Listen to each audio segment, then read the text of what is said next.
Thanks, Amy, and thanks, everyone. I have the distinct pleasure of being here at the peak of your energy, caffeine, and lunch. So I do hope that you enjoy the session with the occasional joke blended in the middle. And I'm actually very happy that some of the topics that I'm going to discuss have been already covered extensively by both Michael from Pros. Also, Ramesh gave us a rather interesting hint when it comes to the ML and AI systems, and actually I'm going to touch a word on those. So the presentation has really three parts that I'm going to be focusing on. So the first one, from a revenue management perspective, what was our starting point prior to the pandemic? The second part is going to be how we address the challenge of modeling the recovery and creating a hybrid system between ML systems and traditional systems. And finally, what remained after the pandemic in terms of lessons learned and systems configuration. So let's get started. So here you can see a brief representation of our network. So pretty much it is on its way towards recovery. Not quite there yet, but progressing very well, especially for our staffing levels, which are back to what we had prior to the pandemic. Without going through the whole exercise of the pandemic, just want to point out that Air Canada bottomed out at minus 88% passengers and minus 86% revenue compared to 2019. So the drop for us, as many of the other airlines, has been quite drastic. So this is what happened a little bit during the pandemic. And of course, our network is organized in three main hubs: Montreal, Toronto, and Vancouver. We roughly operate 1,200 flights a day with a coverage of 187 destinations. So with this initial setup out of the way, let's look at the pre-pandemic setup. So on the left-hand side, you can see, on my left-hand side, you can see our revenue management environment. So we use RMA for forecasting, optimization, and evaluating our passengers, and we use RTDP for availability computation. So in a steady state, RMA is a very robust system, a stable system. It relies on a significant amount of data to forecast at a very granular level, which is one of its main strengths.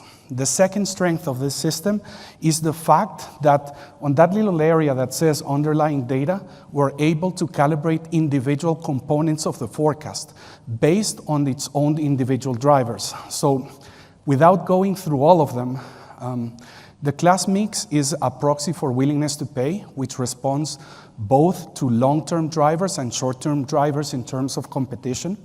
The booking curve or arrivals curve is essentially a very good representation of what we can expect to be the progression of a flight. So it gives you a sense of where you are in your booking cycle. Then seasons and special events require minimal calibration year over year, essentially tied to weekends moving around. And for the cancellations and show-up, they tend to be rather stable. So in a steady state, this system operates very well, provided that you deliver the right data and have a constant cycle of calibration to make sure that it remains up to date with the recent trends. I'm just going to take on the next slide a few moments to zoom in on that little box there of Crystal for Demand, because it was something that we started developing prior to the pandemic. And this is a system that is very much representative of Air Canada's approach when it comes to machine learning and AI systems. We definitely find that there's value in them, but the adoption of them needs to be incremental to truly leverage the strengths of these systems without running into the pitfalls of them.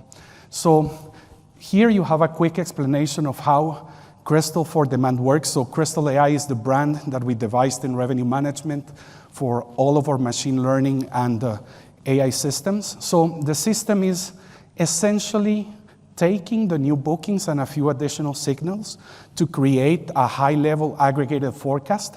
Then it is merging it together with the forecast that comes out of RMA. And this is the important part. It creates an optimized series of adjustments that it's going to provide to the users. So it's not generating an immense amount of unreadable influences or recommendations. It's really boiling it down to a manageable number. So That enables us to go into the third component that you see there. The third at the bottom, which is the fact that those adjustments are validated and signed off by humans. And not only they're validated, but they're validated in a decision support environment with additional data and an explanation of the drivers behind the recommendation. So seasonality, booking trends, and so on, to make an informed decision to let those adjustments to go into the system. And of course, the last step is, well, once the users have approved, replaced, or modified these adjustments, they're automatically loaded into the revenue management environment. So this is a very efficient way of doing three things. The first one is, by forecasting at a high level, we're able to use this forecast to scale down the low-level forecast, preserving all its good properties in terms of the low-level trends. Second, the model is calibrated to emphasize the recent trends, so it is very responsive, which is a huge asset whenever you're in a high volatility environment.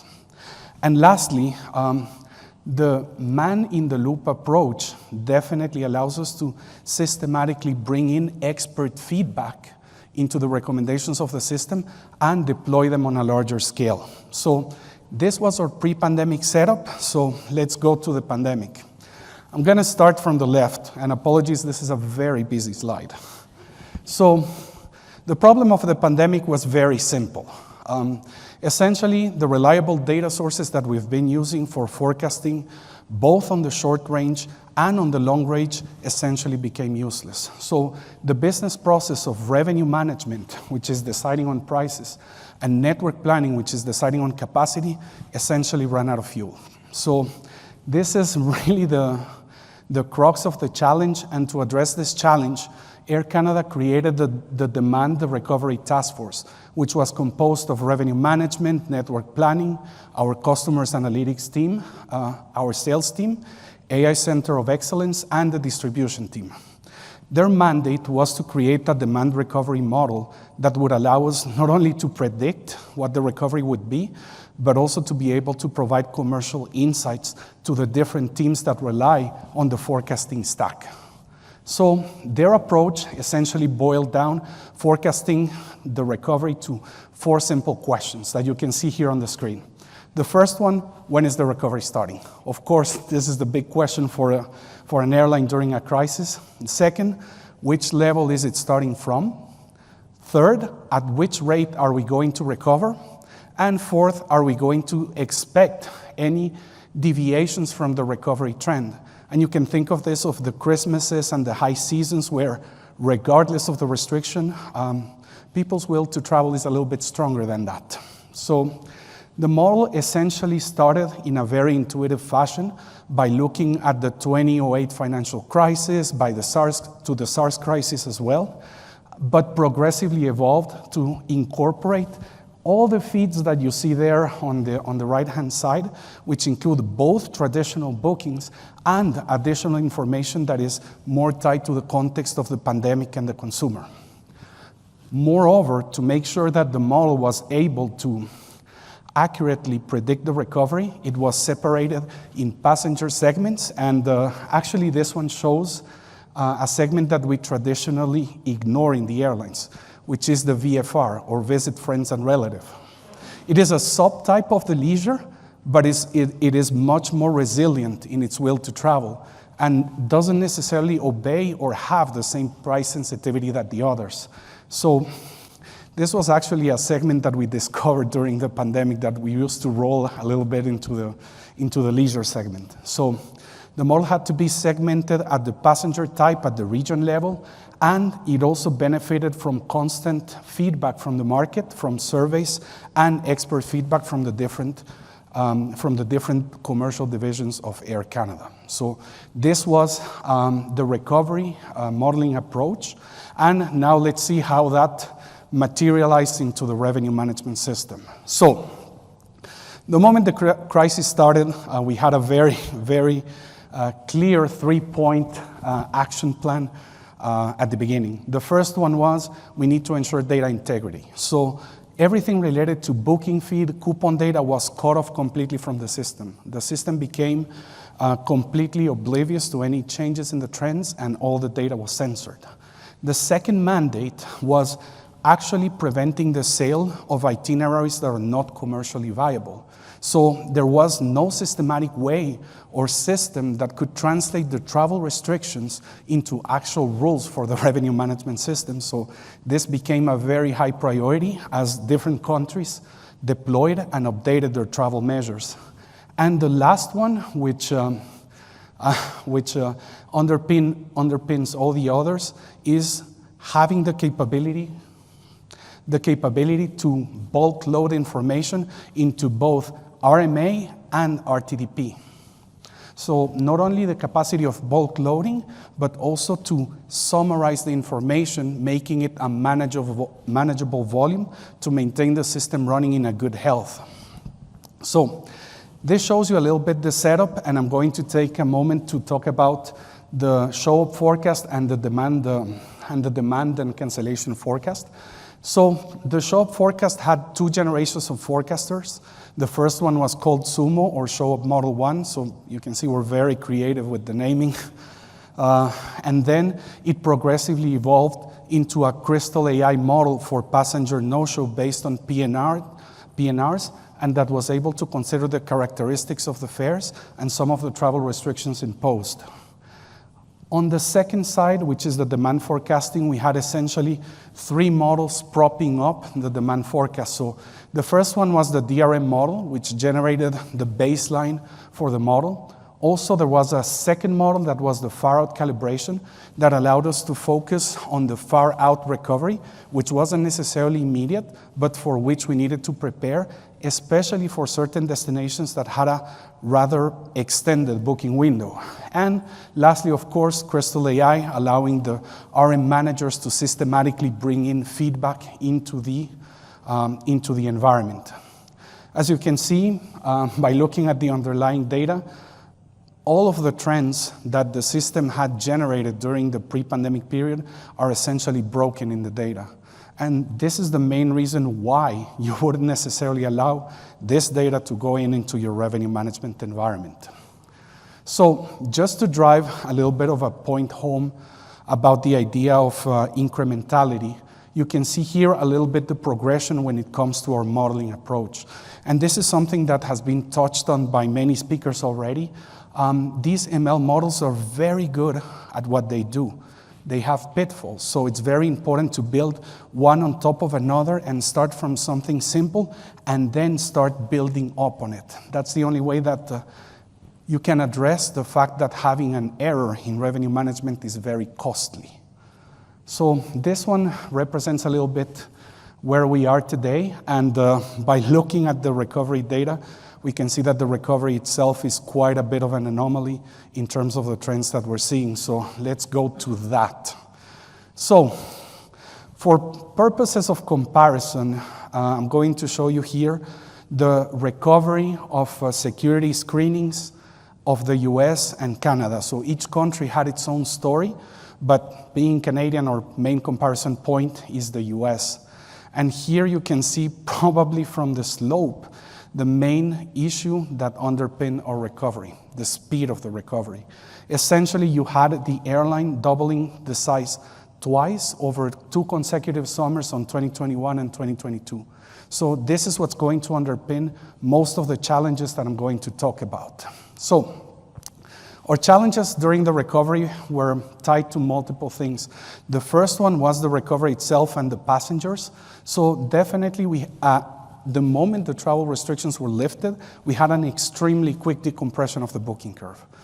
We started seeing bookings on periods for which we had not necessarily calibrated as much as we would have liked to. So essentially the bookings exploded and started rushing in. So we had to rely on models that we had previously done during the pandemic. In terms of moving forward that pent-up travel demand to be able to accurately estimate what was going to happen. The second challenge is coming from the unevenness of the recovery. So all the different passenger segments are recovering at a different rate. Therefore, we cannot necessarily go back to the aggregated forecast that we used to have. And especially for the business segment, which is lagging in its recovery, we have to keep it separate and manually update a little bit the portion of the booking curve that corresponds to that type of passengers. The second type of challenges is really coming from the environment, and you can see it represented here.